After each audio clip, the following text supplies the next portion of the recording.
Hello, everybody. My name is Skip. I like to be called Skip, but my friends call me Dan Skip Allen, and I am the host of the Profiles After Show. Tonight, we are talking probably the greatest actor on the face of the planet. If you talk about his body of work and the years he's been acting and all the great hits he's been in, even though he may not have a lot of awards, he's been in every movie that you can think of. I mean, all kinds of comedies, action, 80s, 90s, 2000s. The guy's 53 years old. He looks like he's 25 years old. He's amazing. It's Tom Cruise. We're doing the Tom Cruise Profiles After Show this evening. And I want to introduce my panelists, starting with Tyler. Tell everybody what your name is and where you're from.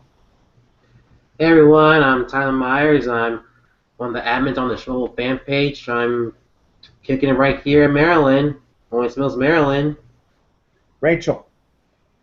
Hey guys, I'm Rachel. Good to see you again. Thanks for having me back on the Profiles After Show. I currently live in Los Angeles, California. I'm an admin on the Profiles Facebook page, and I'm a movie reviewer myself, so glad to be here. Mark. Hi, Mark Tordai. I live in the Gold Coast, which is 60 miles south of Brisbane in southeast Queensland, Australia. And yeah, longtime profiler and happy to be here again. Thanks. Leanne. Hey, I'm Leanne Lacuter. Most of you probably know me from being the head admin over at Schmoville. I'm also known as the Photoshop Queen of Schmoville, so yippee skippy for that one. So I think it's my third time on the Profiles After Show. Cole. Hello everyone, I'm Cole Boone. I too am admin of the Profiles with Malone Mance Facebook page. I'm from New Hampshire, and it's actually my second week in a row now being on the after show, so I'm looking forward to talking about Cruise. And I'm from Central Florida, around the Daytona Beach area. So we're from everywhere in the country. That tells you right now we all love movies. There's people everywhere in the country and all over the world that love movies, and so that's what's great about this show and Schmoville and so forth and Profiles. All right, so with that being said, I just want to say Scott and Alicia's episode of Profiles was on September 24th. That was episode number 7, where they talked about Tom Cruise. We were not doing the Profiles After Show back then. So we chose to do him this week, and I'm glad we did. All right, we always start with our first blood, so we're going to start with Tyler. What is your first blood for Tom Cruise? Well, my first blood for Tom Cruise, it's funny because he's been in so many movies, and I was really having a hard time. Like, when was the first time I saw Tom Cruise? And I'm not 100% sure it's the first movie I saw, but one of the very first ones I noticed him in was, one of the first ones I noticed him in was early on in 2002 with Minority Report. And I actually didn't see the movie back then because I was sort of like 8 or 9 or so, but I didn't see the movie until like a few years afterwards. So I remember seeing that film, and I was really impressed with it.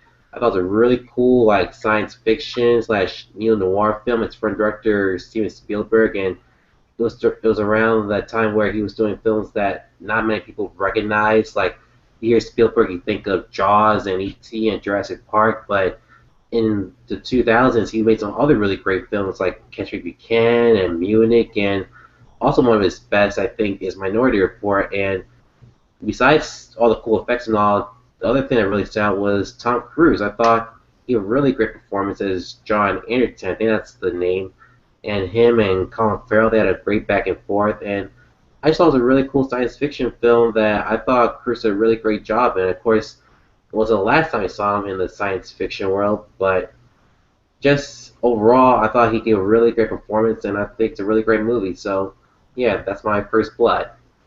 Rachel, what was your first Tom Cruise blood? So I'm pretty sure my first Tom Cruise movie was one where he was a very small role in. It's Francis Ford Coppola's The Outsiders. I saw it in 7th grade because we'd read the book, and so my teacher showed the movie. And he plays like the best friend of Ponyboy's brother, a character named Steve Randall, has like a couple of lines. But I do remember him standing out, especially if you look back now, and this movie is full of A-list actors who all grew into A-list actors. Patrick Swayze, Rob Lowe, C. Thomas Howell, Diane Lane, Ralph Macchio. So it's really fun to watch it back then and see where they've gone. But yeah, I'm pretty sure that's the first time I ever saw him, and I did think he was very good looking and very charismatic. And then from there, Top Gun was the next one I saw, and we all know about Tom Cruise and Top Gun. So yeah, that was my first blood. Mark. Mine was Days of Thunder. Back when I was a kid, I was. It came out in 1990, so I was 7 years old at the time, and I remember watching it on home video, renting it from the local video store on VHS. For those who remember VHS, and watching it. I watched it at least 2 or 3 times in a weekend, and. I remember, because I've seen it since, of course, but I do remember the car scenes, which I always thought were really great. The way that they filmed the racing, and of course that's where I don't know if he met Nicole Kidman on that set, but I think they were married at the time or whatever. But I do remember their chemistry and really enjoying that film, and thought Robert Duvall also was really great in that movie. But yeah, other than that, I'm not so sure what else for details. Other than that was probably my first time. And also, I do want to say too, as I was growing up, my sister really loved the movie Cocktail. She's older than me by a few years, so I'm sure that was probably on somewhere in the background of my house somewhere. So although Days of Thunder was the first, that movie was also sort of around, and I was sort of familiar with that film and Tom Cruise just from my sister enjoying it. Leanne, what is your first blood for Tom Cruise? My first blood for Tom Cruise is this little tiny movie at the very beginning of his career called Taps.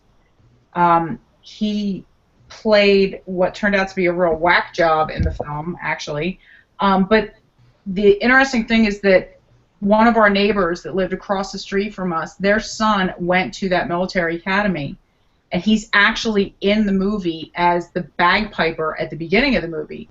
So everybody was like, oh my God, Scott's in this movie, blah, blah, blah.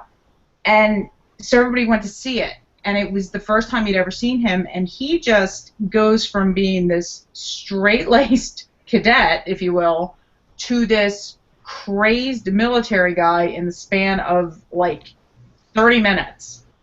And it was crazy, and it was intense, and it was like, okay, you can kind of get behind this. He was really good in it. It was, for a part that wasn't going to be like a huge part, it did end up overpowering Timothy Hutton's part, which was what was so funny about it. But that was my first foray into the world of Tom Cruise a long time ago. Yes. Cole, what is your first blood? My first blood was actually Steven Spielberg's War of the Worlds. That was the first time I ever saw him. I had heard of him before, but I hadn't seen him in anything prior to that. And I thought it was alright. I think Cruise is absolutely the best part of that movie. And now, looking back on it, I really don't like it. It's probably one of my least favorite movies of his. But yeah, that was my first blood, and I mean, at the time, that was a good introduction to him because it was like one of those blockbuster movies. But yeah, I've seen a lot better since then. All right. I want to comment on what Mark said. Days of Thunder. I don't know if you guys know this, but I live 25 minutes from Daytona Beach, and Daytona Beach is where the Daytona 500 is, and in my town, they actually filmed part of Days of Thunder. There's a university called Stetson University here in DeLand, Florida, where I live, and they filmed part of that movie, some of the talking scenes with his wife and stuff like that, in a house just adjacent to Stetson University. So that was interesting that you brought that up, Mark. And Rachel, you know, leave it to Rachel to have the exact same thing as me. I was very similar age as Rachel, and I did the same thing. Read The Outsiders, saw the movie The Outsiders. The cast of The Outsiders is just ridiculous. I mean, all those actors. I mean, I had the whole list right down here on my notes, Rachel. So, because you said it, I'm not going to go into it too much, but absolutely great movie for the time about growing up, and I think it took place in like the 60s. The Outsiders. What a really good movie for the time it took place in. And Coppola was doing those kinds of movies back then. So that's an underrated Francis Ford Coppola movie with that great cast, which we all know would become superstars. Tom Cruise, the biggest of them all. All right, so we are going to go into Alicia. Oh, by the way, you know, I didn't even bring up Alicia and Scott's First Blood was.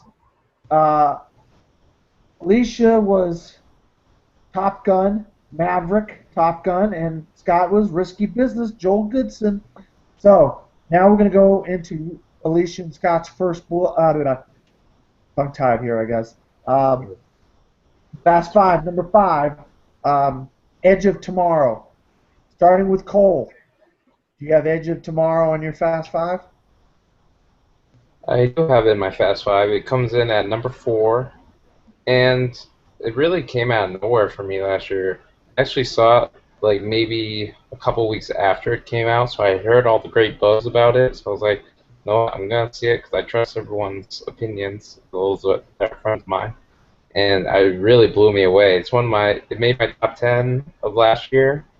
It's just one of those movies that's really rewatchable. Tom Cruise has great chemistry with Emily Blunt, who's the real surprise of the movie and kind of steals the show. But one of the things I really loved about it was that Cruise played the coward, and you never see Cruise play that type of character. So to see him evolve over the course of the movie, it was really entertaining. And it's something that you get a lot out of it when you watch it more than once. You find little Easter eggs too. And I really love the ending of the movie. I don't think there needs to be a sequel to Edge of Tomorrow, but if they do a sequel like they might be talking about, I won't complain. I'll go see it and support the movie. But yeah, so it's going to come in at number 4 on my Fast Five. Leanne, we talked about that you bought it and you didn't see it, so my guess is you do not have it on your Fast Five. It is not on my Fast Five. No. All right, we're going to skip you and go right to Mark then. I definitely have Edge of Tomorrow on my top my Fast Five. For me, it sits at number 3. It was also one of my favorite films of last year. Very rarely do I get riled up about movies as far as people should go see it. And when Edge of Tomorrow came out, I saw it in theaters opening weekend. I saw it on a preview, so it was on like a Tuesday night or a Wednesday night before it actually opened, which would have been on a Friday. And I remember for weeks and weeks and weeks telling people to go see Edge of Tomorrow. And then it unfortunately didn't do very well domestically. And I don't know. I told everybody that I knew and their mother to go see this movie. I absolutely love The Edge of Tomorrow. I'm a huge science fiction fan. I love original science fiction movies. And to me, Edge of Tomorrow is kind of a gem.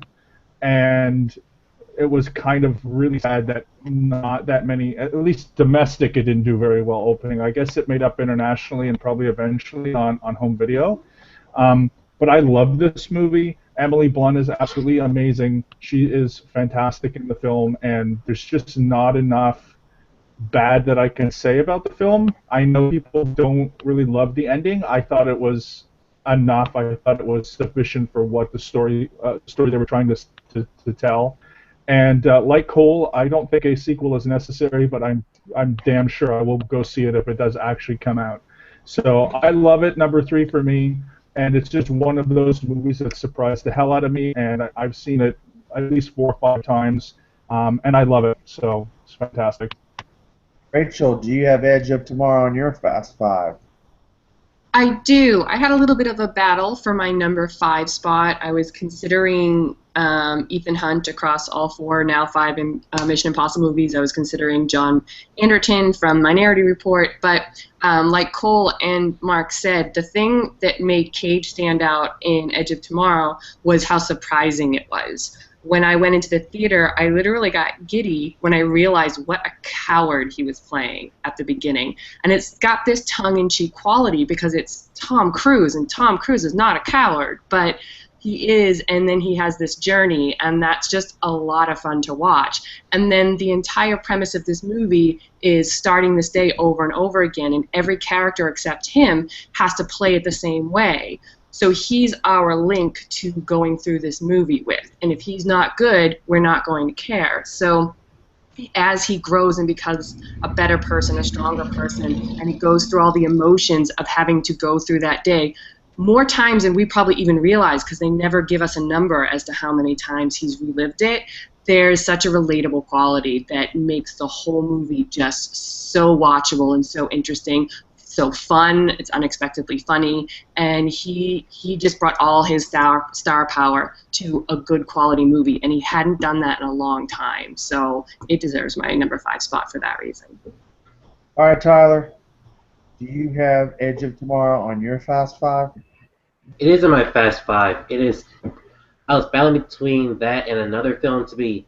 Actually, Edge of Tomorrow isn't my number 4, just like Cole's, and is like between that or another Tom Cruise movie to be number 5 or 4. But in the end, Edge of Tomorrow was number 4 because, like you guys already said, this movie was a big surprise to basically everyone, because I remember when I saw the trailer for this film back in, like, I think it was December or January, I was like, this looks really bland and not interesting, because this came right after Oblivion, and I wasn't a big fan of Oblivion. I thought that was a pretty generic, pretty boring sci-fi film. I know some people liked it, but I wasn't a big fan. So when I saw the trailer for Edge of Tomorrow, I was like, oh, here we go, another Tom Cruise sci-fi bore fest, and being a hero and all that stuff and all that. But the funny thing is, before the release, another trailer came out, and other stuff came out, like commercials and stuff. For some reason, I got a little bit more excited. Like, man, this movie won't be so bad after all. Then I heard the critics were really praising the film. I was like, okay, I'll give it a shot. Then I saw this movie on opening weekend with my dad, and I was absolutely blown away by this film. I thought this was such a great original sci-fi film, like you guys said. I thought Tom Cruise was doing something really rare, playing against that and being this really scared person, which is something we never see from him. And it was so refreshing to see, because we always see him as the hero, and he's really great at doing that. But seeing him being the coward for once, it was such a great change of pace, and it really brought a lot to his character. And yeah, Emily Blunt, she was such a badass heroine who also was really tough, but had a sense of vulnerability to her. And her and Cruise had a great back and forth with one another without being too romantic and cliche. And another great performance out of the film that now you guys didn't talk about yet was Bill Paxton. I thought he was fantastic in this movie. I thought he had a lot of great humor to it and so many great moments. And the thing about Edge of Tomorrow was not only was it had great action and great visual effects, but it was really, really funny. But not only with Paxton's character, but just seeing Cruise go back and forth with each day and all. And of course, like, on your feet, maggot, and just so many great lines in there. And then that one part where I don't want to spoil it for Leanne because she hasn't seen it yet, but there's this one part where Tom Cruise has to go back and something happens to him, and Bill Paxton has a great line to it, and my theater was just laughing. It was such a hilarious moment. And yeah, it was just so entertaining throughout. And yeah, the ending, I know some people have problems with. I actually didn't mind it. I thought it was a pretty interesting way to close out the film. And it was just everything tied up so great. And I watched this film over and over again whether it's on HBO or on Blu-ray.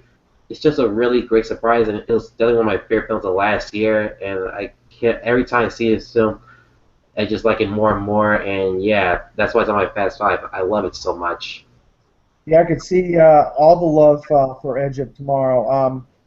I, on the other hand, do not have it on my Fast Five. I've seen quite a few Tom Cruise movies, and I just couldn't find myself putting Edge of Tomorrow on my Fast Five. It was based on a graphic novel called All You Need Is Kill, and then if you bought the DVD or Blu-ray, you may have bought it under Live, Die, Repeat. So that's part of the marketing plan, good or bad or otherwise, for that movie. But I definitely liked it, and I saw it in the theater. So we're going to move on from Edge of Tomorrow or Live, Die, Repeat or whatever you want to call it. All right, we're going to go to our right stuff. This time we're going to start with Rachel. What is your Tom Cruise right stuff? So I think the single best acting he's ever done is the deathbed scene of his father in Magnolia. His Frank T.J. Mackey is a horrifyingly bad, evil, chauvinistic, horrible human being.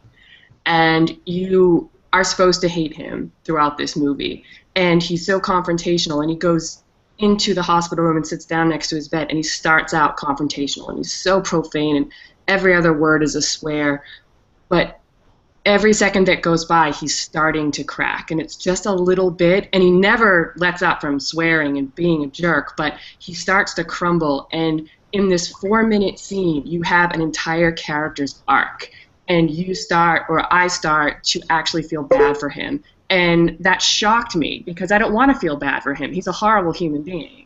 And Cruise just plays up that because the role was written for him. And I'll talk more about the role because it's in my Fast Five. But as far as a single scene, I think it's the best acting he's ever done within one scene. And it just takes you on a journey in literally 4 minutes. And I just think, brilliant in it. So that's my right stuff. Mark, what is your right stuff for Mr. Tom Cruise?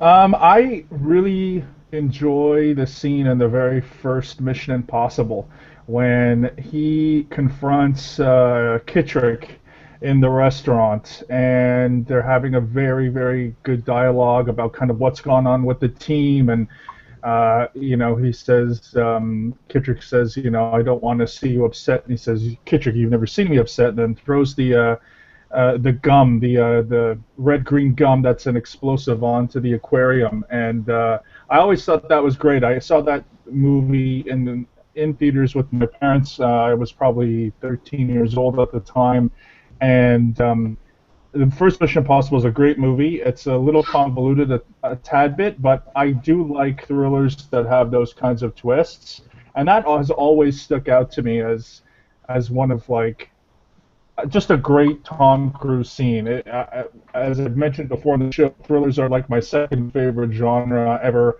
I love twists, I love suspense, I love all that. But I really love in thrillers when the hero sort of starts to understand what's been going on in the movie, and when there's a bit of clarity. And that seemed to be the scene in that film. Now, it's been a little while since I've seen it, so I might have some of the details missing. But I always like those kinds of scenes, and I thought he did really well. And also the way that scene is shot with the explosion of the aquarium and all that, just a very memorable scene for me. Leanne, what is your right stuff for Mr. Tom Cruise? I think for me, I saw Born on the 4th of July when I was in college, and it was such an amazing movie. And he had done this movie, I want to say it was like 1989 when it came out, and it was right after he did Rain Man. And Rain Man was a phenomenal movie, but he sunk his teeth into this role of Ron Kovic. And there's a scene in the film after he's been wounded and he's in this VA hospital, and I think that people didn't know how to take him as an actor. And he got a role like this, and he actually got the chance to really stretch himself as an actor, because there's a scene in there where these guys are in these VA hospitals when they came back from Vietnam, and the hospitals were just atrocious. And these poor guys would be just laying in their own filth, and just there was no money, and everything was a mess, and they were getting infections and all this stuff. And there's one part of the movie where he is literally just saying, "I'm a human being," and it really just grabs you at that moment. And it's pretty, like, kind of early in the film when it happens, because everything happens like bing bang boom, and you get to this part. And he says this, and it, like, just for the rest of the movie, I was sitting there literally on the edge of my seat just watching this, because it was like he made you believe that he was Ron Kovic. He made you believe that he was suffering at that moment in the film, and I still think it's one of the most brilliant performances that he's ever done. He's so known for the action now that when you go back and look at his earlier stuff, and he was doing this dramatic stuff, and like Magnolia and Vanilla Sky and all that stuff, and he really can act. And I wish he would do more of that and not just the action stuff. I wish he would get back to like a Born on the 4th of July and just have something to really sink his teeth into again.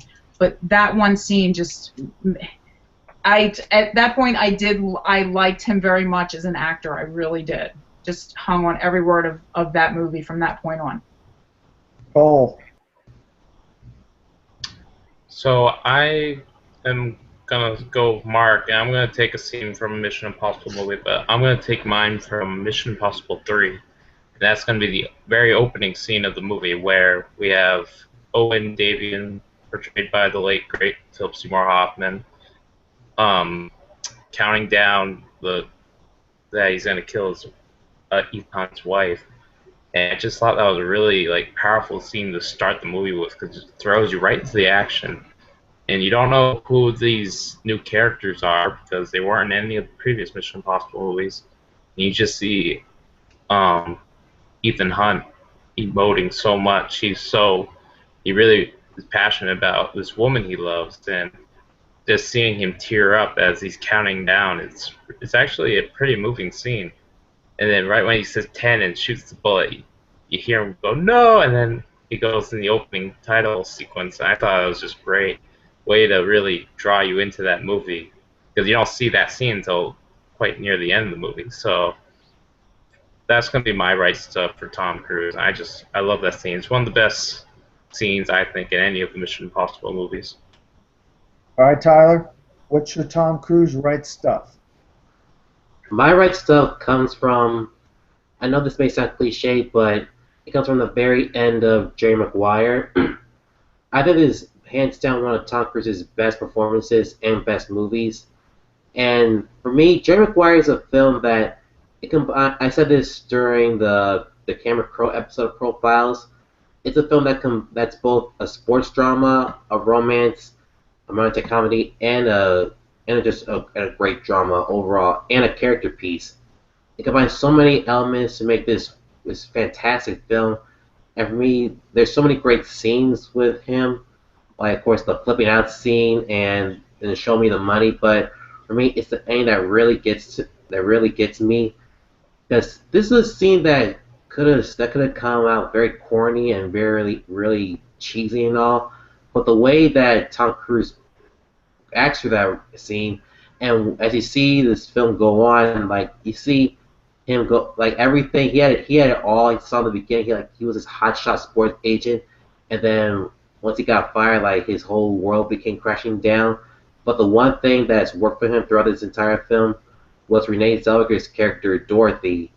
And once you see the very end where he's crying and he's explaining to her how much he means to him, and of course the "You complete me" line, and you just feel bad for this character, and you want him to succeed in the end.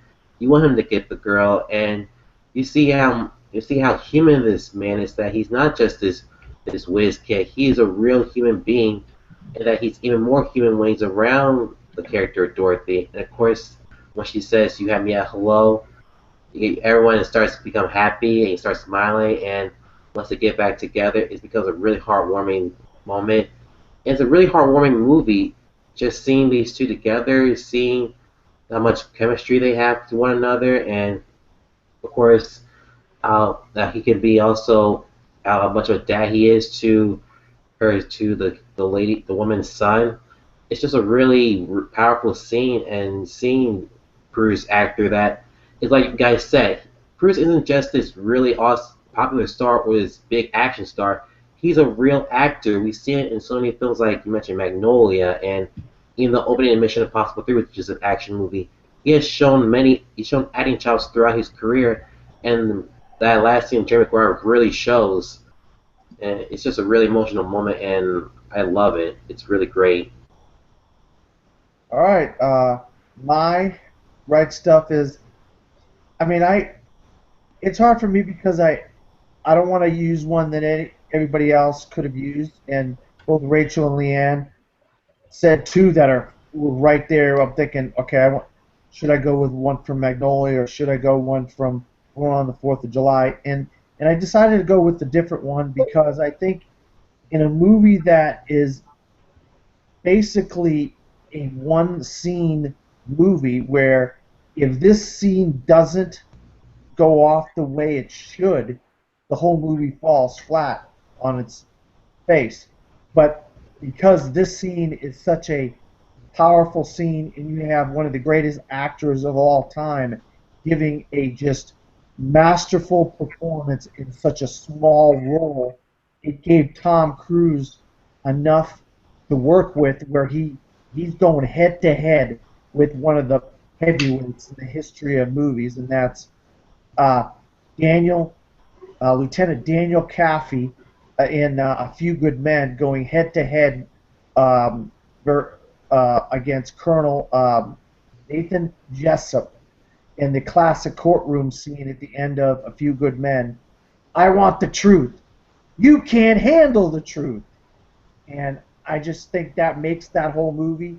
And without that scene, I mean, the movie ain't worth crap, in my opinion. So I decided to go with the obligatory scene that's obviously great scene in movie history. So, all right, so now we're going to go back to our Fast Five. We're going to go to Alicia and Scott. They have Collateral. So, Mark, do you have Collateral on your Fast Five? Yeah, I do. For me, Collateral's number 4. I love seeing Tom Cruise as the villain. I think he needs to do more villain roles. He literally has done only a few villains in his career, especially within the past 20 years. He's only done it, a couple times, maybe Interview with the Vampire and Collateral. Magnolia, of course, I guess you could say he does play the villain, although I've not seen the movie, but just from knowing a bit about the part. So when Tom Cruise plays a villain, he's fantastic, and that movie's amazing. First of all, Michael Mann, who directed Heat, and it's got such a great.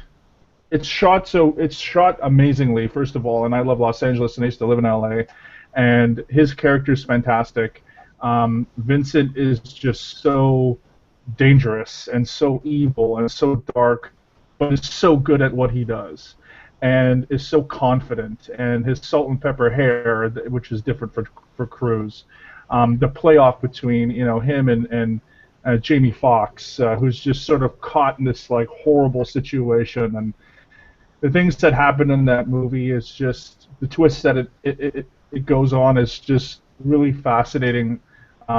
It's a very, very good movie. If you've never ever seen the movie, it's a must, I think. So if you're a Tom Cruise fan, so for me, it's at number 4. There's a few more movies that are a little bit more special to me, but definitely amazing, definitely one to see. And if you enjoyed Heat and other Michael Mann movies, gritty thrillers, dramas with action, it's definitely one you have to see for yourself. Leanne, do you have Collateral on your Fast Five? No, I actually don't. My number 4 on my Fast Five for him was Risky Business. Don't say it yet. Don't say it yet. Bummer. All right, we'll get to that. We'll get to that part. We'll get to that part in a few minutes. All right. I liked it, but I didn't want to put it on my top 5 for him. Okay. All right. Cole, do you have Collateral on your Fast Five? I do not have Collateral in my Fast 5. I've seen Collateral. I think it's a very good movie, and he's fantastic in the movie. But it's just, I don't think it's very rewatchable. It's a very dark movie, and I mean, if you love Tom Cruise, watch it for him. But it's not gonna make my Fast Five this time, so no comment. All right, Tyler, do you have Collateral on your Fast Five? Not only is it on my Fast Five, this is actually my number one favorite Tom Cruise film. Oh, wow. I adore Collateral. This is actually one of my all-time favorite films. I own this movie on Blu-ray. I've seen it many times on Blu-ray and DVD. Every time I see this film, I feel more. I feel like it's more special towards this film. This is a really amazing film to me. 'Cause I remember seeing it for the first time. I think it was like really like 13 or 14. I heard so many things about it, and I remember the first time after I was done, I was completely blown away by it. I think this is a really well-directed, well-written, and well-acted film. By not only Tom Cruise, but also Jamie Foxx. I think Jamie Foxx gives a really fantastic performance in this film. And seeing him being held hostage by Tom Cruise, who I think gives, in my opinion, his best performance in that film, is really suspenseful, but also kind of riveting. The way they have these conversations in the cab, which is basically almost the whole entire film, except for a couple of scenes where they go into like the nightclubs and such. But seeing them go back and forth with these mundane conversations is very profound and really effective. And yeah, Tom Cruise, because when I watch Tom Cruise films, usually for the most part I'll just say, oh, that's Tom Cruise getting a great performance, but I can kind of see that's Tom Cruise. This is one of the very few times where I was like, I don't see Tom Cruise. I see a completely different person. I see the character of Vincent, and yeah, like you said, him as a villain was completely rare for him, and he completely nails it. And I just love the city light, the nightlife of LA. The cinematography is well shot. The pacing is brilliant, and I know some people say Michael Mann's best film is Heat, which is a fantastic film. But for me, my personal favorite is Collateral. I think it also has a great soundtrack. Like, I remember the scene that really stands out to me is one of my favorite scenes is when they both stop and they see, I think it was a wolverine or coyote, and then this song called Shadow of the Sun or something. Just a song that plays during that scene, I think is absolutely fantastic and really showcases what these characters are going through. And in the very final scene, without spoiling it, one of the very last shots of this film, I think, is perfect. I think this film ends on the perfect note. It is really, I just think this film is brilliant from start to finish. I adore it so much, and yeah, I know it's not a lot of people's number one, but for me, it's by far my favorite Tom Cruise performance. I adore it so much. All right, Rachel, do you have Collateral on your Fast Five? Well, coming after that, Tyler and I might not be able to be friends anymore. I've never seen it. And Really?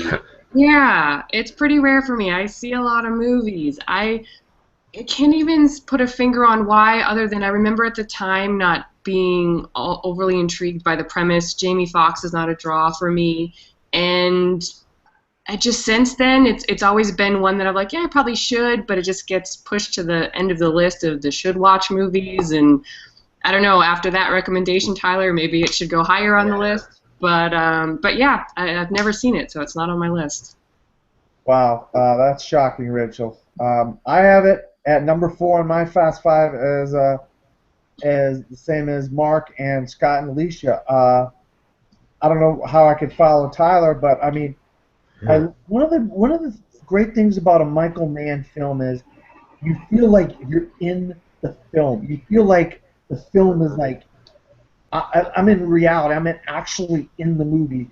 The way he films, it's like it's going on around you. The streets are alive. The backdrop, everything. I mean, I felt like I was in L.A. and I was going through what Vincent and was going through with Jamie Foxx's character. I mean, the cab driver, he gets, he's this innocent cab driver. How the heck he gets picked out to be the driver for this hitman? And you don't picture Tom Cruise as playing a hitman, but he plays a great hitman.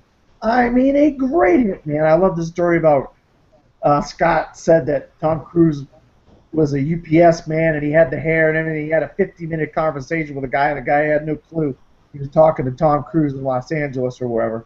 That's a funny story. I'd hate to be talking to some celebrity like that and not know I was talking to him, especially one like Tom Cruise, who I'm a big fan of. But, I mean, absolutely great performance. And I think both Tom Cruise and Jamie Foxx were nominated Oscars for that. And, of course, Jamie Foxx was nominated twice that year for that, and Ray, which we know he went on and won the Oscar for Ray.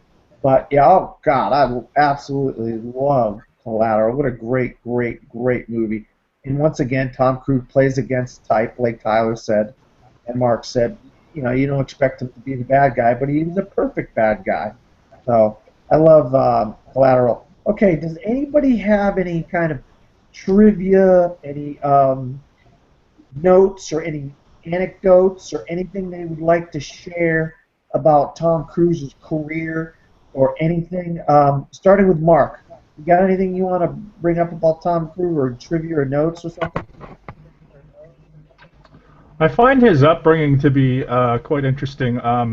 He went to a Catholic seminary school and was actually training to be a priest. Which, if I watch Mojo, the website, they do the top 10s, and recently they put out a list of like celebrities that might have had alternative careers, and I think Tom Cruise was actually number 1. So that was actually his what he wanted to do. He wanted to become a Catholic priest. The second part of that is he actually grew up in Canada, which is kind of interesting. He went to school at that particular seminary and went to school for at least 3 or 4 years in Ottawa, which is the capital of Canada, which is sort of a fact that I didn't even really know until just a few years ago. So anyway, just little tidbits that I think are kind of interesting. Leanne, you got any kind of trivia or anecdotes or stories or something you would like to share about Tom Cruise, career or whatever? As far as his, career is concerned, I had read once before that he had gotten into acting because he, like most actors get into it for one way, shape, or form or another. They do high school plays and stuff like that. But he apparently was quite the athlete when he was in school, and I want to say he was on the wrestling team, and he hurt his knee, and he became an actor because of that, because he couldn't wrestle anymore. So that's always very intriguing to me, how they go from like, I can't wrestle anymore, so I know I'll be an actor instead. It's like, it's really kind of funny because he's so physical in his roles now. Everything he does, if he's in a movie about race cars, he's driving the car. He's very much about doing his own stunts, and I haven't seen Mission Impossible yet, but him hanging off that plane was kind of like, oh my God. So I just think it's kind of amusing that he has so much physicality in his roles, considering he got hurt and became an actor because of it.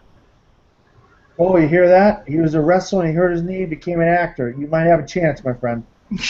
Yeah, I love hope. All right, go ahead, Cole. You got anything? I'm just looking over IMDb, his trivia page.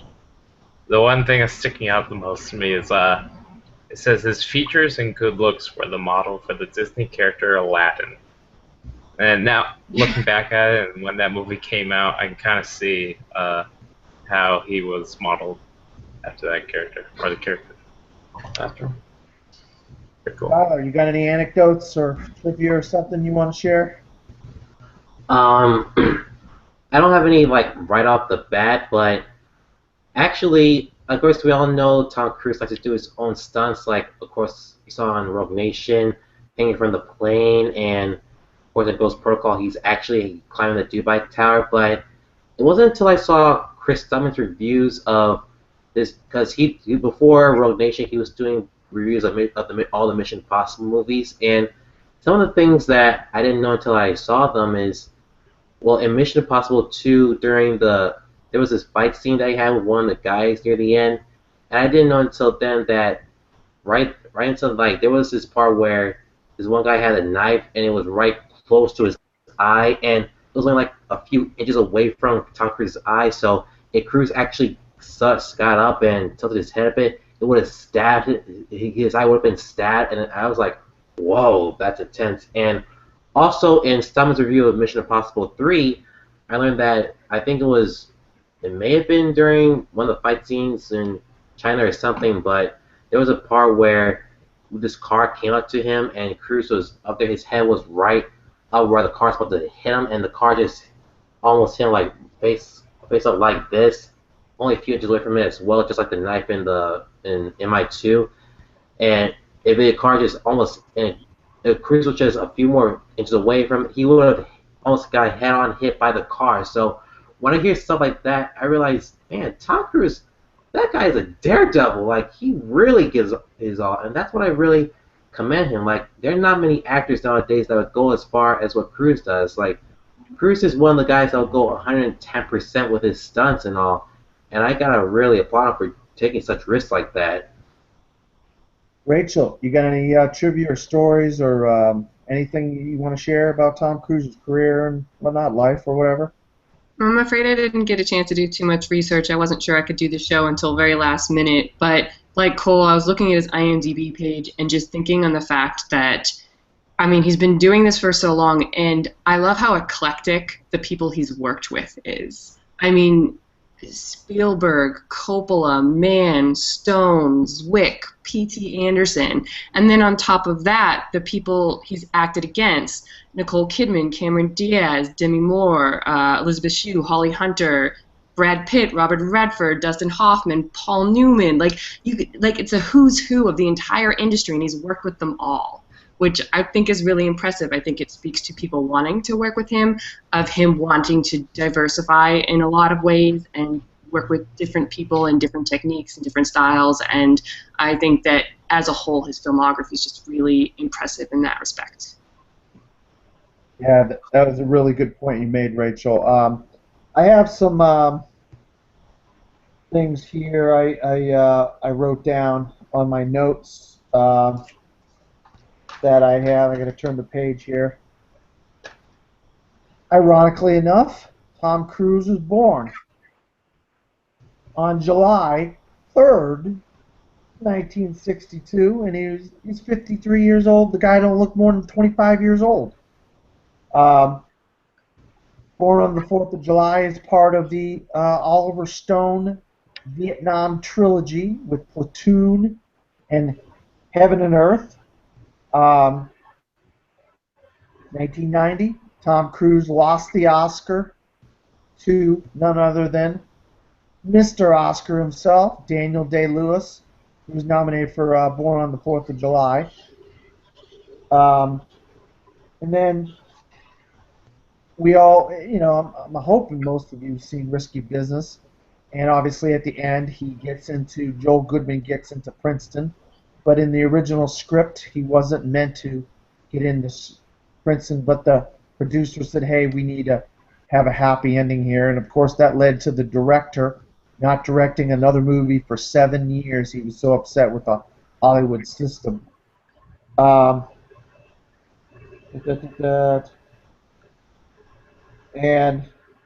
his other Oscar nom was for Jerry Maguire. And how about this little gem of trivia? Tom Cruise has his own day in Japan, October 10th. Since 2006, Tom Cruise Day in Japan. 2006, every year he has a day, and it's the 10th of October. Wow. Wouldn't you love to be so big to have your own day named after you? And here's a little tidbit, too. We're going to bring up our buddy Scott Mantz. He gave Minority Report 3 out of 5 stars that same year. Roger Ebert said in 2002 it was his favorite movie of the year. Oh, Mr. Mantz, wow. What you do there, Mr. Mantz? What are you doing? Okay, we're going to go back to Scott and Alicia's Fast Five, and I think we're going to have a lot of discussion about this one. Number 3 on their list was Jerry Maguire. So we're going to start with the main lady of Schmoville, Leanne. Go ahead. Tell us everything you got to do, Jerry Maguire. It didn't make my top 5. It's not a favorite movie. Wow. Not at all. It's it's not a bad movie. It did not make my top 5. It's in my top 10. It's not in my top 5 though. All right. Cole, is Jerry Maguire in your Fast Five? Well, Jerry Maguire is in my Fast Five. It is a favorite movie of mine. And it's not a bad movie, you're right. It's a great movie. Because it's number 1. Jerry Maguire is my favorite Tom Cruise movie. I just love this movie because it's such a great feel-good movie. And he really has that screen presence that we've come to know and love about Tom Cruise. There's so many great scenes in that movie, like the "Show Me the Money," when he's leaving the job because he got the boot, and he's like, "Who's coming with me?" Nobody does anything, and even the small moments between him and Jonathan Lipnicki, the son, that were just really funny, but also really emotional too. It's one of those movies that it's really funny, it's emotional. He gives a great performance, and it's a sports movie too, which I love. I'm a sucker for sports movies. So when I think of what's like my overall favorite Tom Cruise movie, I go with Jerry Maguire because it has the acting, the story, and all the elements put together. It's a perfect movie. I love Jerry Maguire. It's my number 1. All right. Tyler, I have a feeling you might have this on your Fast Five. It is in my Fast Five. It's my number 2. I think this is a fantastic movie, like Cole said, and yeah, it's one of Cameron Crowe's earlier films. It's my second favorite of his right after Almost Famous.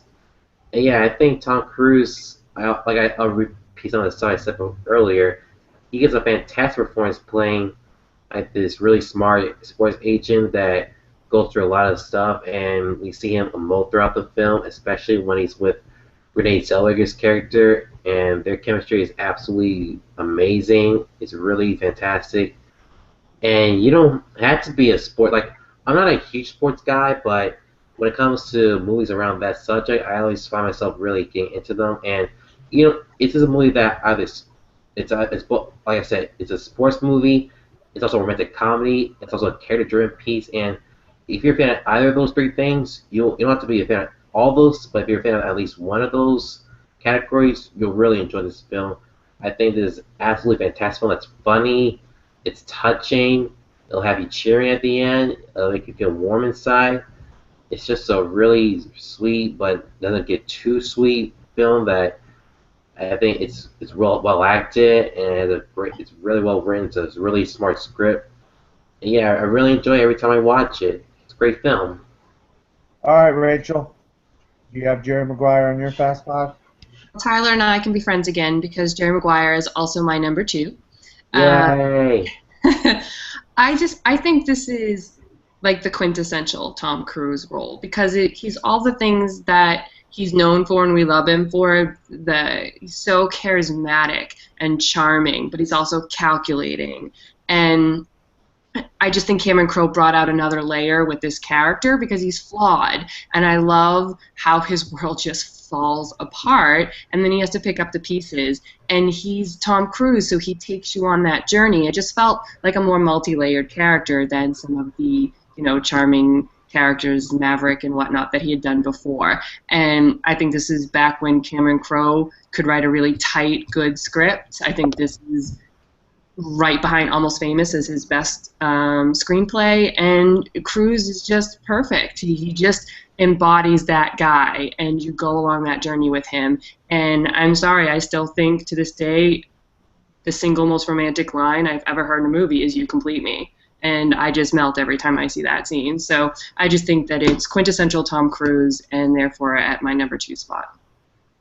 Mr. Mark Tordai, do you have Jerry Maguire in your Fast Five?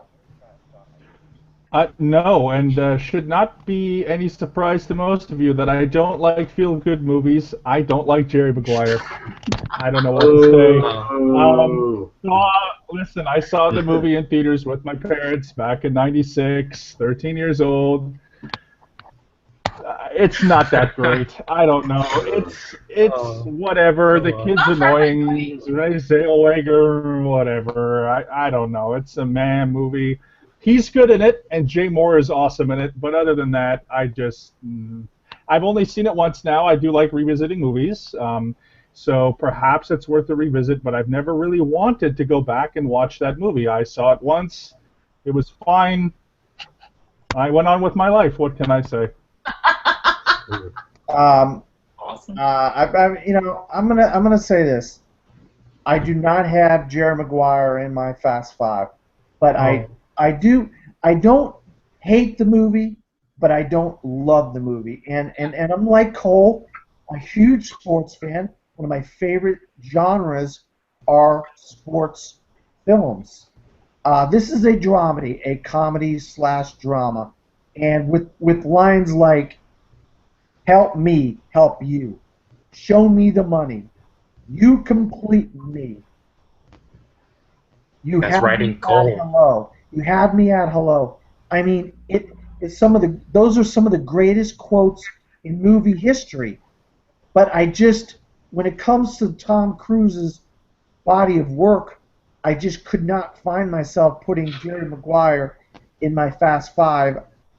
As my friends who I'm acquainted with in social media and so forth, no, I'm not a huge fan of Jerry Maguire, and it has to do with I was really upset that year that Cuba Gooding Jr. won the Oscar, and Edward Norton did not win the Oscar for Primal Fear. I thought Edward Norton was the better performance. Yes. I'm a little bitter. I'm a little bitter about that. So maybe it's clouding my judgment on Jerry Maguire.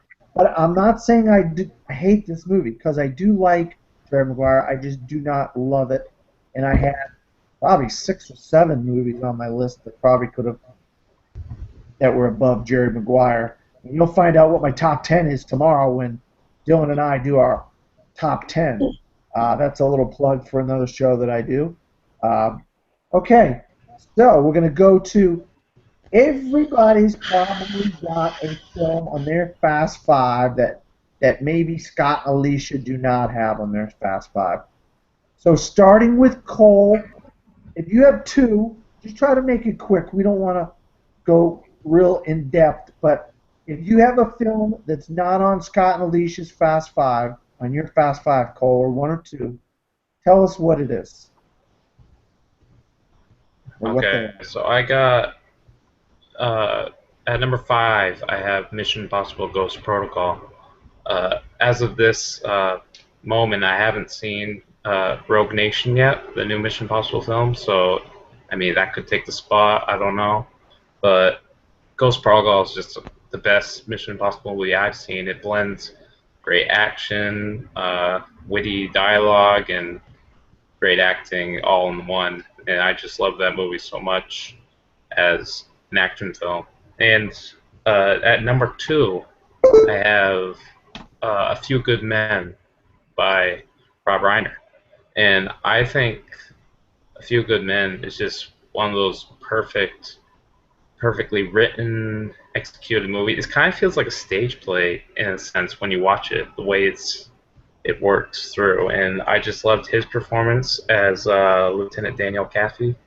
And like you said, Dan, for your right stuff, the you can't handle the truth scene. It's a very powerful scene, and I think and part of it is the way Cruise handles that scene. So I think I just love A Few Good Men. It's my number 2. So I was surprised they didn't make Scott and Alicia's. All right, Tyler. You got any movies on your Fast Five that Scott and Alicia don't have on theirs? Well, I also have A Few Good Men in my Fast Five as well. I think that's a really fantastic court drama and just a fantastic movie overall. It's definitely one of Rob Reiner's best films, and Cruise gives a fantastic performance. And of course, yeah, that scene between him and Jack Nicholson, that You Can't Handle the Truth, And then when Jack Nicholson also explained some we live in a world with rules and limits and stuff like that. Just that whole speech alone is fantastic, and the stuff outside of court, of course, the stuff between him and Demi Moore is also really great, and him and Kevin Pollak, and just the whole cast gives a really incredible performances. It's just a really riveting, really great film. I love it, and actually, I'm not sure if this was on their top five. I'm not sure this is number two, but I know this may not. I don't know if this counts because this is an ensemble piece, but is Magnolia on? Is number two? Is that on their list? No, it is not. Okay, yeah, that's also on my. I know this. I don't know if this is cheating or not because this is an ensemble film. Because at first I wanted to take a Mission Impossible film. I wanted to take Ghost Protocol that was almost on there, but I just saw Rogue Nation and that may be my favorite Mission Impossible film. But I wanted to think about it, so because of that alone, because I want to think about it more and all, I didn't want to put it in my Fast Five yet. So yeah, Magnolia is on there, and yeah, it's just definitely one of PTA's best films. It's such an incredible ensemble piece, and yeah, one of the best parts, one of the best characters in there is Frank T.J. Mackey, played by Tom Cruise. Just when you see him, when you first start off, he's like this really showman person, like he's this great motivator, and you see he has it all. But then when he gets the interview, and like you said, Rachel, when he talks to his dad, you see, just like I said about Jerry Maguire, there's a real human being inside him, and he really shows all his acting chops. And it's really sad the kind of life he has, because you see him initially, you think, oh, he's the hotshot, he's the main star, he's going places. But then once you get down to it, he's really a broken person that has a really tough life. And seeing his story arc in that film, and that film has a lot of great story arcs, but when you see that one, that's one of the ones that really stands out to me. And it's just a truly wonderful film. And it's funny because I think PTA films, there are a lot of stars you see throughout, like John C. Reilly or Joaquin Phoenix. You see them throughout all of PTA's work, but but once in a while you'll see an actor that isn't really in much of his stuff, and one of those actors is Tom Cruise. But once you see him, you see how much of a great performance the actor can get out of him, and it's definitely I just love this film. It's over 3 hours long, and I know some people may think it's a bit too long, but for me, I think it deserves of that running time because of the message it's trying to convey, and it's such a powerful film, and I love it very much. All right, Rachel. Like Tyler, Magnolia is in my top 5. It's my number 4 spot. I think the fact that it is a supporting role in only one story of many stories, but that he still stands out in that way is one of the reasons it should be recognized, and obviously he was for it. I think that PTA brings out of actors what other directors can't. I mean, just look at Mark Wahlberg in Boogie Nights, Tom Cruise, Adam Sandler in Punch Drunk Love, Joaquin Phoenix in The Master. Like, PTA gets to the core of these guys and brings these performances out that were like nothing we'd ever seen before. But at the same time, what he did with Tom Cruise is he wrote that character with Tom Cruise in mind. It was just a bigger, bolder, more egotistical version of what people kind of saw Tom Cruise as. He's a salesman, he's a speaker, he's charismatic. But the twist is he's just a broken person inside, like Tyler said. Like, what he's selling is horrible, misogynistic things, and when he's called out on his, lies and whatnot, he shuts down and he just goes all internal, but you can still see it all on Tom Cruise's face. And then that devastating last scene by his, father's deathbed is just completes this whole character for me in a way that's really impressive as one of many stories in a movie. He's only given a few scenes, but they are amazing, and he's amazing in them. And, definitely, in my opinion, one of his best acting roles. So it's number 4 on my list. Mark, what do you have that is not on Alicia's Fast Five on your Fast Five? Alicia and Scott's. Anything? I think we can all agree that Far and Away is a masterpiece. No, I can't say that with a straight face.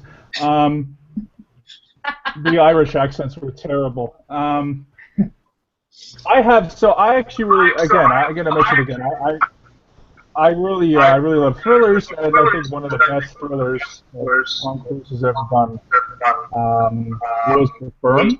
It's on a Dan Gershon novel, and I think it's just a really great movie, and it sort of started his obsession with running in movies, which I think is really cool too.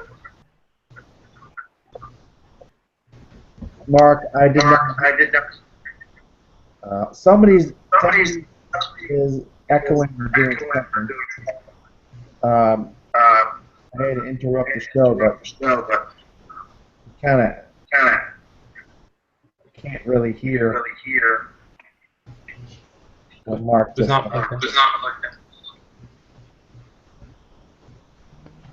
No? Is that okay or no? Somebody's echoing. Oh.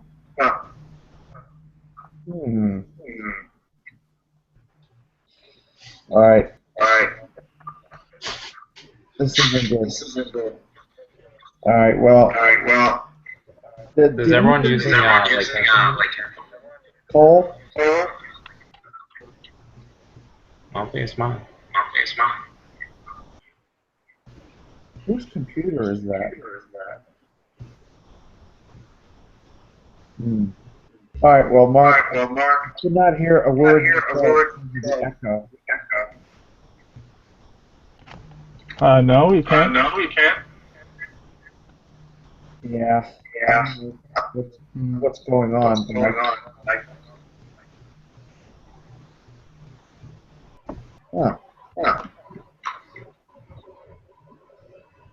Well, Mark, I'm sorry, but we have to stop this because we can't understand because of the echo. Somebody's the sound is echoing.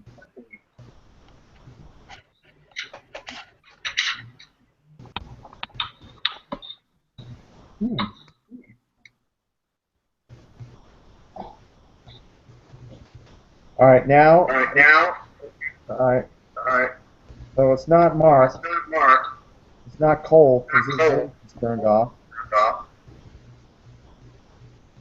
It might be mine. It could be mine.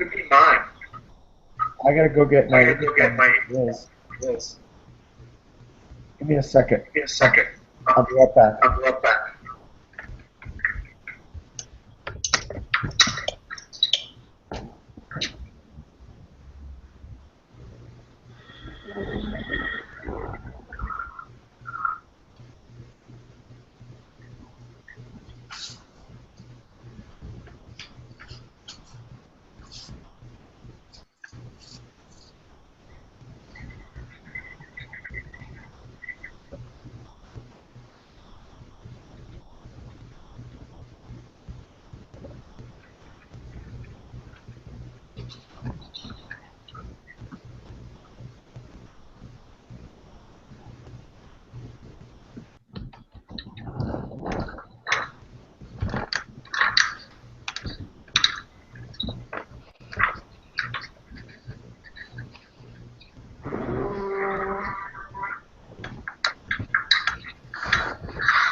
Well, sorry guys. Maybe that was me. I apologize. I didn't do anything. I just been sitting here talking with you guys. All right. Here we go. Mark, what were you saying now? So yeah, I was just talking about The Firm. And I was just saying it's sort of my number 6. Really like thrillers, really like Tom Cruise, especially when he's sort of running in movies. And it's just a really good movie based on paper novel. And one of my favorites. Okay. All right, Leanne, what, I know you had some movies in your Fast Five that Scott and Alicia didn't have in theirs. What do you got for us? I also have The Crown. It's literally one of my favorite films. And I think the most disappointing part was they changed the ending so badly. But I still enjoy the movie because he shows that desperation of a young attorney who he gets caught up in this and he's making all this money, and then when he sees that things are going not the way they should be going, it's fast paced, it's desperate, he was really good at it, and I really enjoyed it because of his performance in it. He became Mitch McGear, and that was awesome. I also loved A Few Good Men. It's one of my favorites that he ever did. Everybody always says the scene where he finally gets it out of Jessup at the end. I want the truth. And he handles the truth. But honestly, I think my favorite the exchange between the two of them at the very beginning of the movie, if you will, when they first go down to Gitmo and they're having lunch, and when they're getting ready to leave, and Cruise turns around and says, "I'm going to need the transfer order," and at that moment, that's when Jessup turns around and says, "You have to ask me nicely." And he establishes that he's not going to put up with him because the character that Cruise plays is so arrogant and he's so cocky that he just all of a sudden, like Jessup, knocks him down a peg. And you're looking at this, and it's such a fascinating interchange between the two of them. Truly, I think one of his best performances that he ever did. I put it at #1 on my Fast Five. Truly, it's just an awesome film. Rob Reiner has a great touch with it. Just like Sidney Pollack pulled out so much from him from The Firm, and he made it really great. These two directors pulled the best out of him for those two movies, I thought. All right, Mark, you said something about The Firm which most of us couldn't hear. Could you just say what you said about The Firm again? Yeah, of course. So I again, I sort of kind of hate to repeat myself, but I absolutely love thrillers. I love films that are based on really good novels, and John Grisham is an excellent novelist. He's prolific, and The Firm is an incredible movie. Tom Cruise was awesome in it. It started his love affair of running in movies, but it's also a very intricate, very kind of suspenseful thriller. It's one of my favorites, and it would be like #6 on my Fast Five list. I saw it as a kid. It's a bit dark, and it's just a really great film overall. So yeah, that's sort of all the points I wanted to make on that. And real quick, Leanne, you didn't mention Risky Business, or did you? I did have Risky Business on my list. They did not have that on their Fast Five, did they? Risky Business, I think for me, was the movie when I knew he was going to be a star, because it's such a great movie, and you see it now, and it actually is aged very well. It's sometimes you see these movies back from the early '80s, and I think this was in '82, '83. And some of these movies don't translate well. This one did. I actually had the occasion to watch it a couple of weeks ago, and it's got some really great scenes in it. It's got some great interplay between the characters. It's got one of the best throwaway lines that what's his face, the guy who played Curtis Armstrong. He turns around and says, "I have a trig midterm tomorrow, and I'm being chased by Guido the Killer Pimp."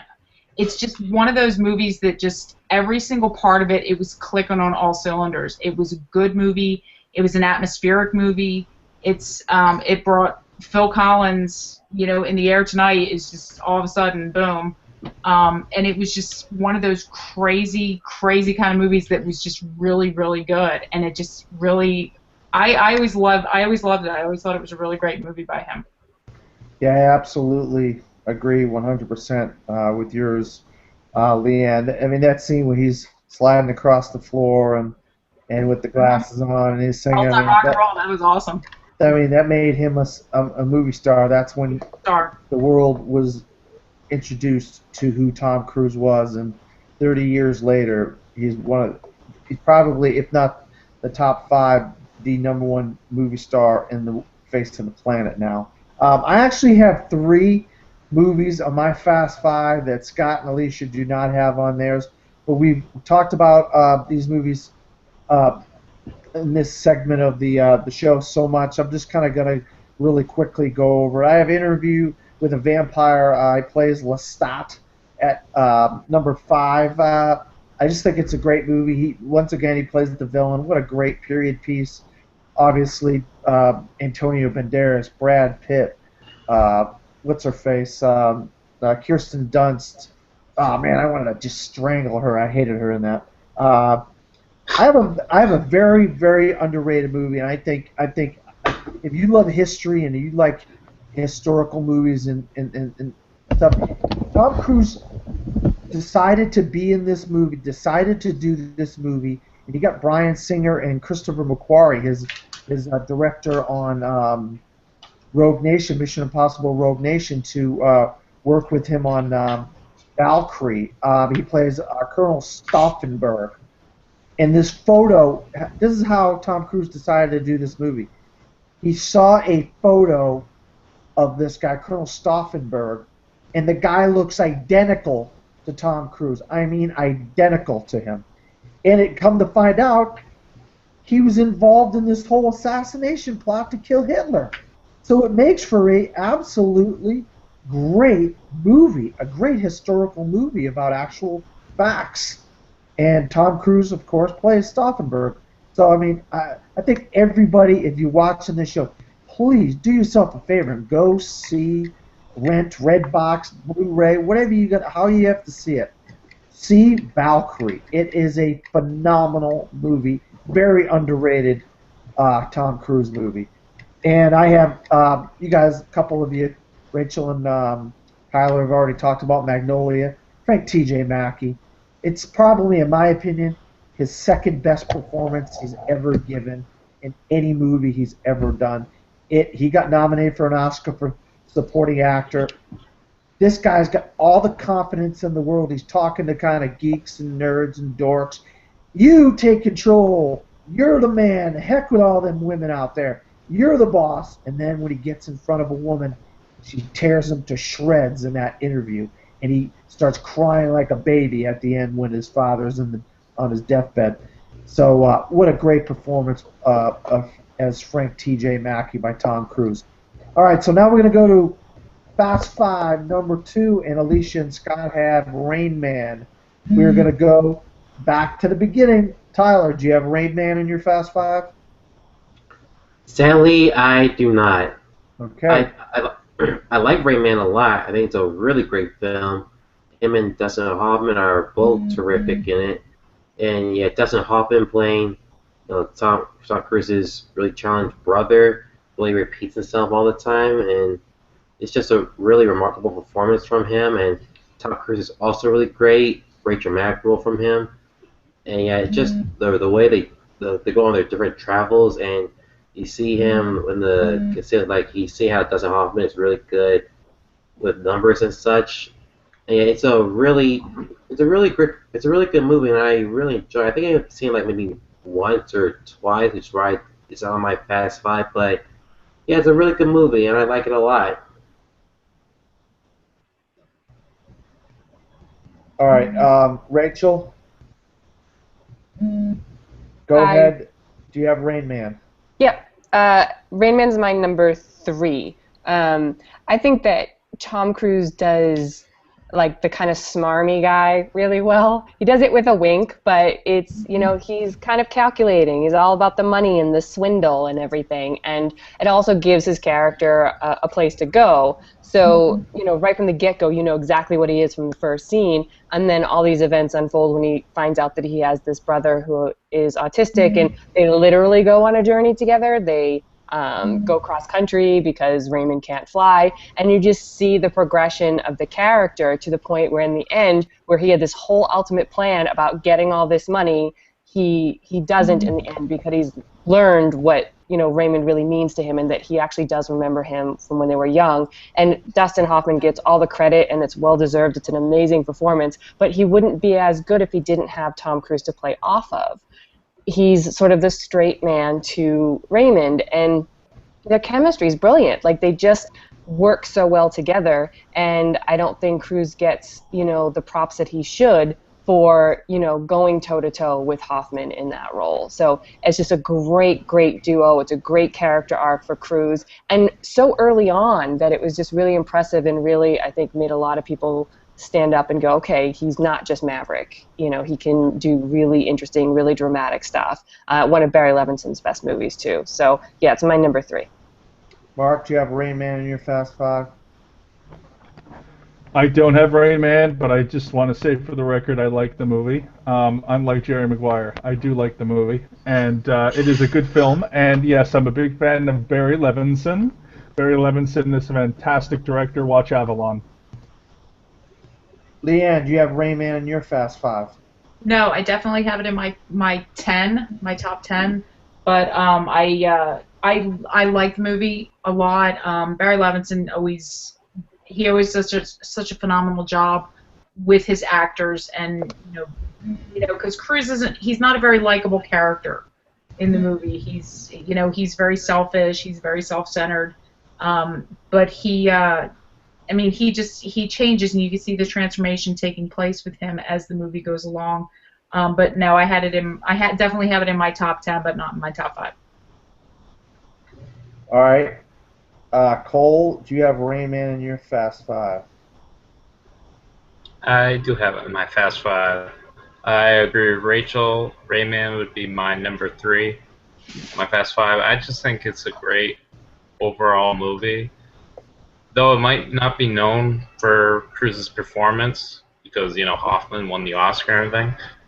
Like Rachel said, without Cruise, this movie wouldn't be as good as it's known today.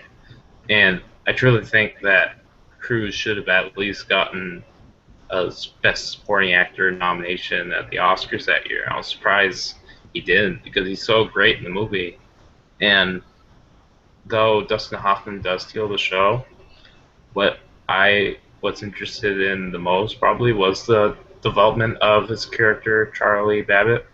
I just thought to see him start out as the selfish brother who just wants the dad's money and everything, and he's doesn't even care about Raymond. To see him grow throughout the film and really care for his brother is one of the things that makes this movie so endearing, and a movie that I will watch numerous times.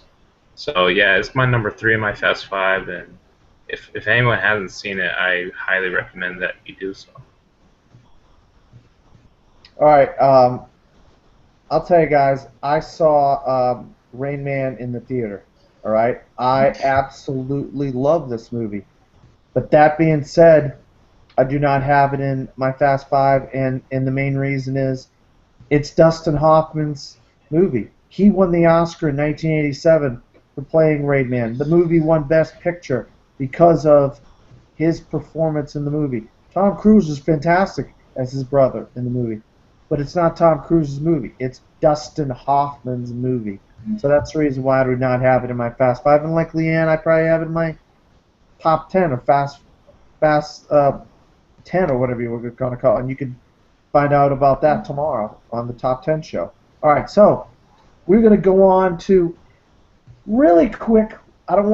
We don't want to go into this in depth, but any other movies you may have that you like of Tom Cruise. Honorable mentions, really quick, not in depth. Going with Rachel. My first one is Edward Zwick's The Last Samurai. I really, really love this movie. I love period movies. I love period movies about other cultures. Obviously, this was Ken Watanabe's coming out party, but Cruise is really solid in this role. He's ex-Civil War veteran in rural Japan, and he just immerses himself in that culture, and it's beautifully shot. And I love the choreography and how he's learning to fight like a samurai and all of that stuff. And it's a beautiful movie, and I just liked Cruise sort of burying the cocky, charming, smarmy side and just going for a dramatic role. And I don't think people talk about it as much as they should. I think it's a really great movie. All right. Leanne, Mark, you got any honorable mentions? I mean, other than listing some of his terrible ones, I can't really. I mean, I was going to try to do with the straight face stuff like Rock of Ages, but that's just terrible. I can't do it. No. I do actually kind of like Legend as sort of a guilty movie pleasure because it's 80s. It's Tim Curry is fantastic, but it's not the best movie. But it's pretty okay. It's pretty decent. All right, Leanne, you got anything else that you want to bring up about? I'm gonna throw a nod out there to The Color of Money, and I think it's because he plays very well off of Paul Newman. Paul Newman originally did The Hustler with Jackie Gleason, and I love how the roles are kind of transitioned over now. Paul Newman is the Jackie Gleason character, and Tom Cruise is the Paul Newman character, and they just play off each other so well. And it was the movie that finally got Paul Newman an Oscar. Go figure, a career that he had. This would be the movie that would get it for him. But it really is just an interesting film, and it's truly because of the byplay between the two of them. It's you got the young gun versus the old hand, and it's one of those kind of movies you throw on, and it's just a good movie. And I was always a fan of Paul Newman anyway, so I would see something like that, and it was a bonus that Cruise was in it, and that he played so well with him. He held his own. All right, Cole. I don't know what's going on with my computer, guys. God, my computer's acting all weird. Sorry. Go ahead, Cole. Okay. Risky Business probably be my number 6. I love that movie so much, and such a great star-making role. Some movies that not a lot of people talk about that I think are pretty good. He's actually pretty good in Lions for Lambs, the Robert Redford directed movie. It's not a very memorable movie, but I remember him for the part he played as the Senator, he was pretty good. And I know a lot of people don't like it, but Chris McQuarrie's first directed film with Cruise, Jack Reacher. I actually like Jack Reacher, and I think it gets a lot of hate that's not really well deserved. And I'm looking forward to the sequel if they do follow through with that. So yeah, those are just a few I like. Yeah, I'm just gonna real quick go with Rachel on this one. Last Samurai is one that I kind of really like a lot. I don't know what's going on with my computer, but it's acting all weird. This is really, I really apologize, guys, because this is really, really, really weird. What's going on here? I like The Last Samurai as well, Rachel. I'm just gonna say that. All right, so leave it at that. Let's go with everybody's Fast Five #1. I didn't say mine. Tyler. Oh, sorry, Tyler. I forgot you. My computer's acting all weird here. It's fine. It's fine. I've been thinking about this, and I forgot all about you. Go ahead. You got anything? Yeah, like I mentioned before, Last Samurai, I really like. I know Cole said he wasn't a big fan of this film, but I actually really like War of the Worlds.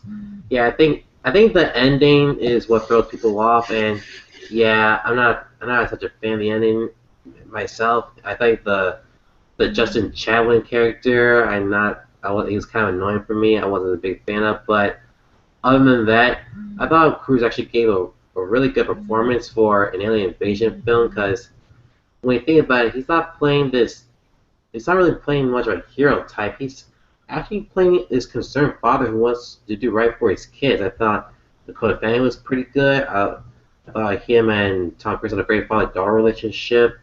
And I think the special effects for the War of the Worlds for the movie is really good. I like when you see the aliens come down and they vaporize people. It's really haunting, but it's visually stunning and all. So I really like that. And I know he doesn't have I know this isn't technically his film, but I just gotta see it. It's Les Grossman and Tropic Thunder.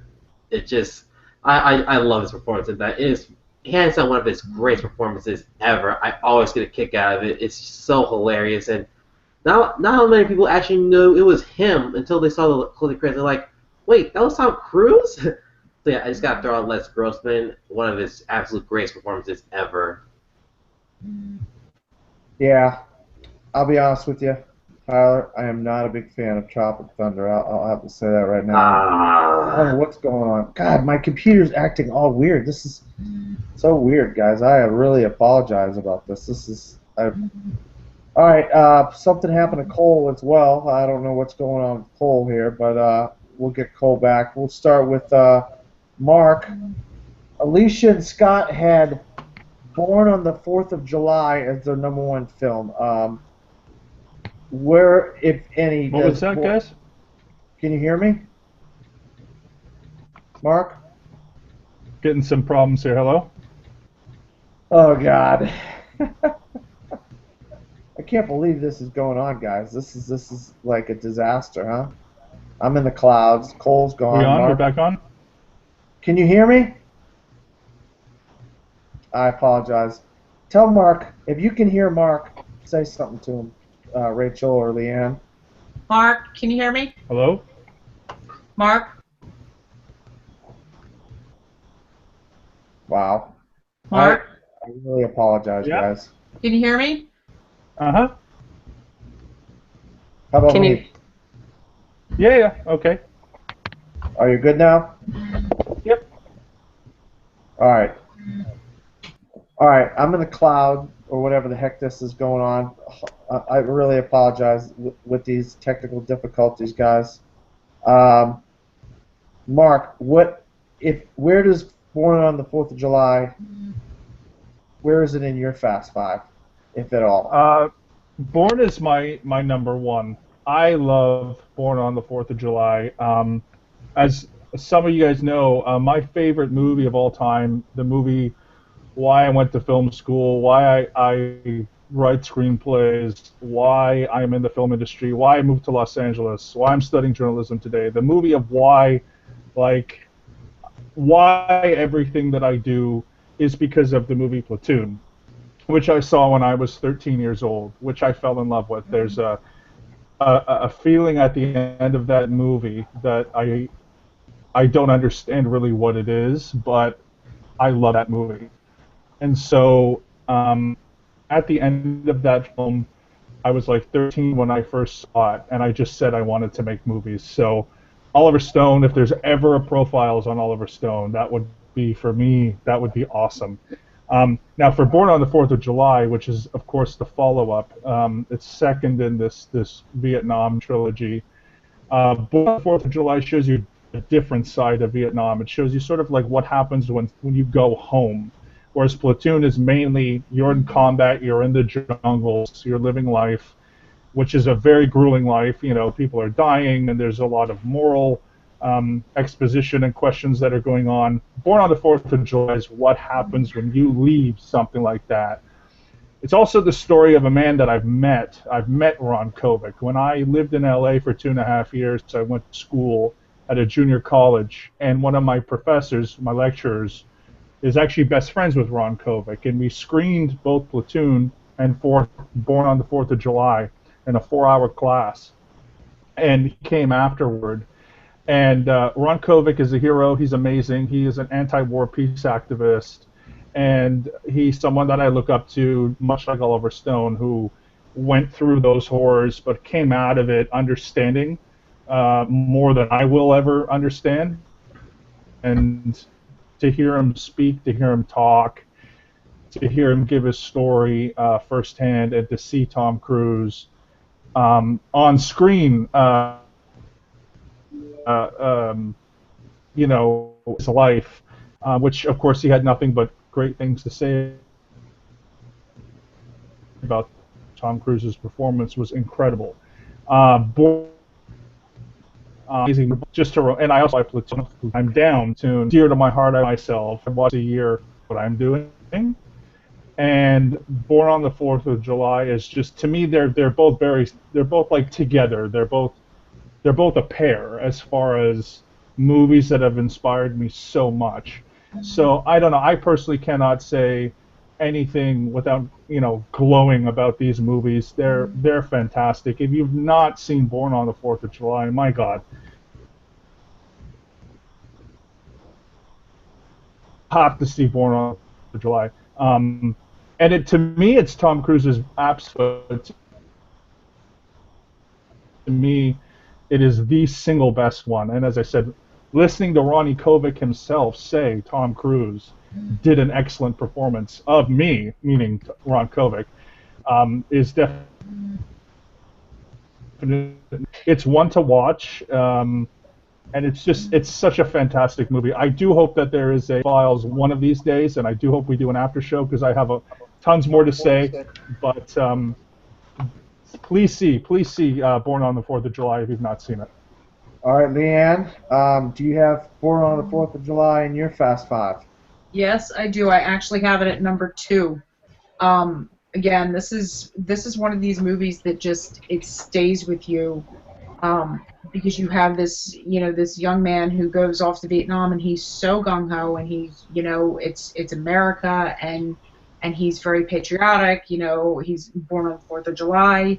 And he goes to war, and when he comes back and you see this transformation from somebody, I mean, he gets in an argument with his brother who's in kind of getting into the whole hippie culture, and he's telling his brother, love it or leave it. You can't act like this. This is America, this is the United States, and you can't act like this. To see him go from this, and he comes over and now becomes an anti-war activist. It's just, the transformation is incredible. I didn't feel like I was watching Tom Cruise. It was one of the first roles that I think he really had, that he could just grab it and go. He didn't have a Dustin Hoffman taking the movie. He actually had that chance to do this on his merits and just knock this sucker right out of the park. It's engrossing. You are devastated by the time you're done this movie, and it's not a movie that you can watch over and over and over again. That's the only problem with it, is that it is very good, but it's depressing. It really is. All the Vietnam movies, they're not something that you're gonna literally just sit there and say, let me throw this on and just watch it for kicks. It's a hard movie to watch.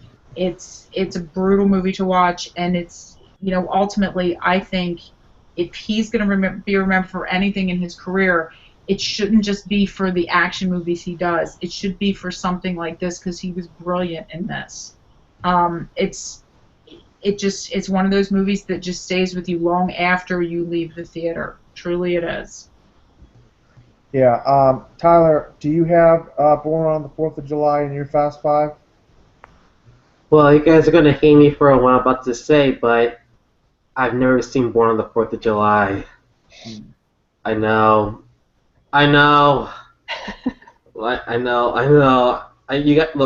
you guys, the way you guys describe the film, I really do want to see it, and it's only on my long list of films, like, I gotta see Park shaking your head. No, I really do want to see this film because I know they look great things about it. I've wanted to see it ever since I know Scott and Alicia put it on their number 1, and many people have been saying how great it is.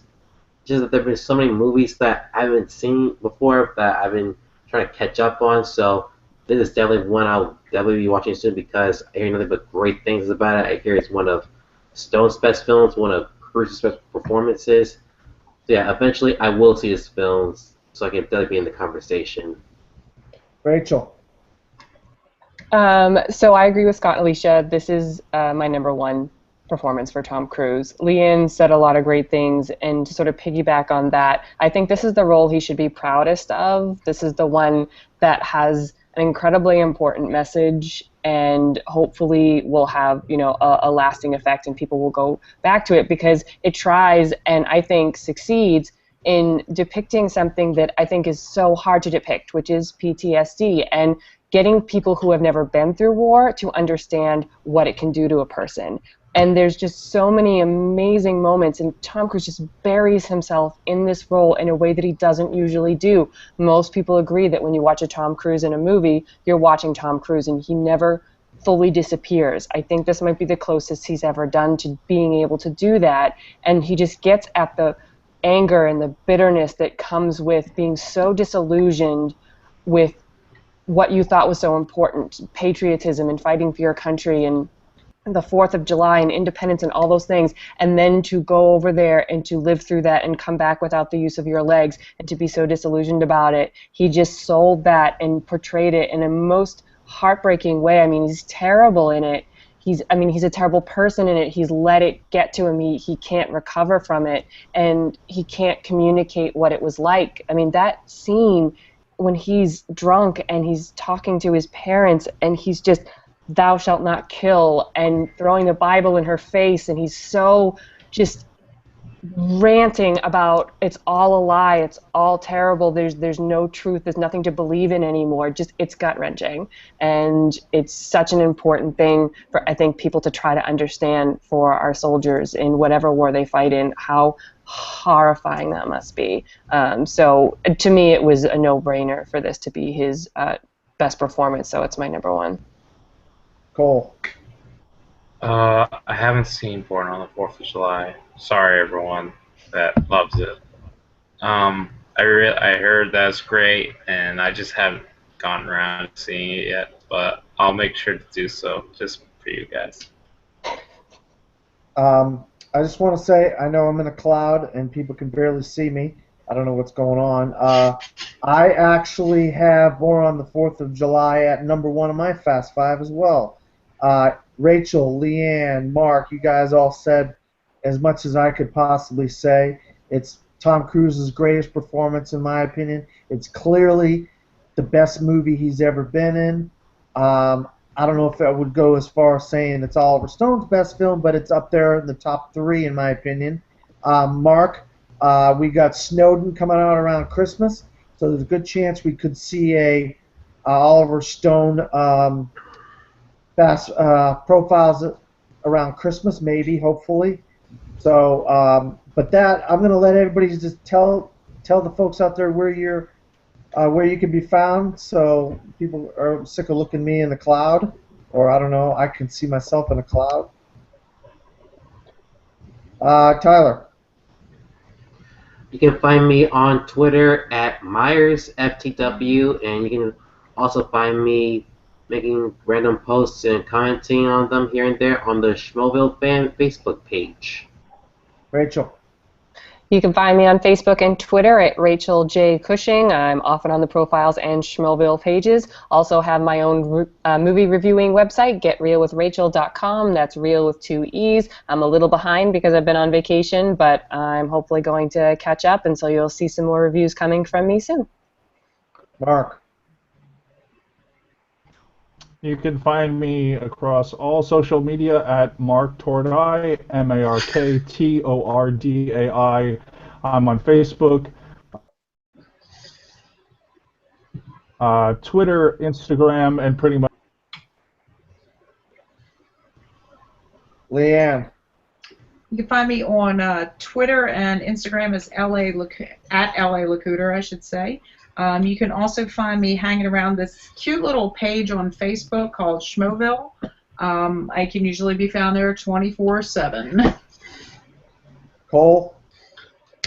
You can find me on Twitter. Sorry. At TTBoone57. You can find me on YouTube and Facebook at Cole Boone. You can find me on Foxcatcher Farms too, because apparently I'm Channing Tatum. So. Yeah. These guys like to make fun of Cole because he's a wrestler, so they say stuff about him being a wrestler in different posts and stuff like that. So Foxcatcher Farms, it's pretty funny, Cole. You can always find me right here. I'm the host of the Profiles After Show. Hopefully next time we won't have these technical difficulties. I'm also now doing the Top 10 After Show with Dylan Esposito. You can catch our latest episode tomorrow. Ironically enough, it's going to be top 10 Tom Cruise films where him and I are going to debate on Tom Cruise tomorrow night. And I do another show called The Best Damn Movie Show with my good friend Vinny LaSpada. You can also find me, Dan Skip Allen, on Facebook, Twitter, Instagram, and Pinterest. So, with that being said, I appreciate all my guests that came on tonight. Sorry for all the technical difficulties.